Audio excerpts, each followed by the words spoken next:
donc il y a une tendance de toute façon de baisse de part des clics qui va sur le SEO d'une manière générale, et même en fait de clics tout court parce qu'on a de plus en plus de résultats directs, etc.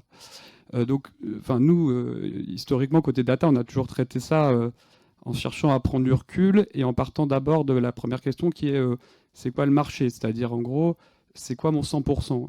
Que cherchent les gens? Quels sont les volumes?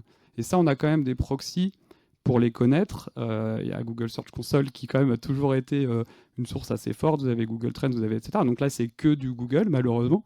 On pourra revenir dans le détail sur comment ça évolue, justement, qu'il y a Overview. Est-ce que Google Search Console a suivi le truc ou pas, et qu'est-ce qui peut peut-être se passer demain. Mais donc, vous partez d'une certaine manière d'un 100%. Et puis derrière, déjà, rien que pour savoir, même si je ne parle pas de zéro clic, ce qui se passe, aujourd'hui, vous avez plusieurs types d'interactions. Il y a le SEO, le SEA, qui va chez vous, ça vous pouvez le capter. Il y a les gens qui cliquent sur Google Maps, vous pouvez le capter un peu, parce que vous avez un peu de données dans Search Console, vous avez un peu de données dans GMB, mais déjà, il faut être capable de faire le lien entre ces trois sources de données. Enfin, Search Console, même votre site, SEA, GMB, ça fait déjà 4.